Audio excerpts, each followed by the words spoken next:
So my name's Angus Williamson. I'm from Australia. I'm from probably the most underrated city in Australia, which is called Adelaide.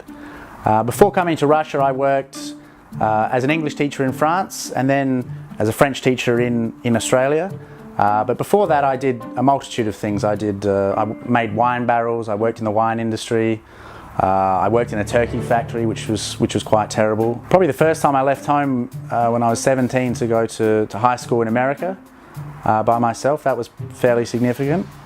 As well as also going to study in France by myself. I think that was very different as well, for a different reason. That's because I didn't necessarily have a mastery of the language at that time. So I think that's probably the two experiences so far which have helped me a lot and prepared me for Russia, of course, which is again quite different with a very difficult language. I've got, quite a lot of hobbies. I love languages, I love films, I love music, sport. I'm pretty partial to sport. I'm quite a big fan of Alex Ovechkin and ice hockey.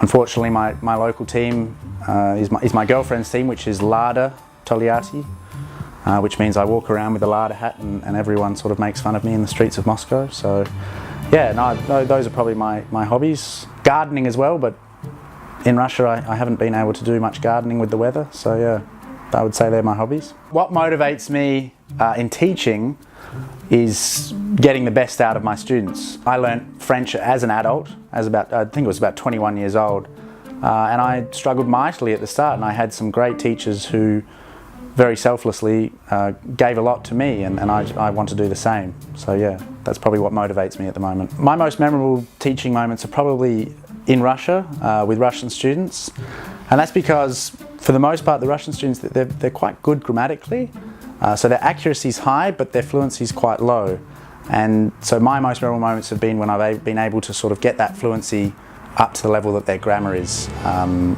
which for me has been quite difficult, but yeah, getting them to speak like a native is very important for me.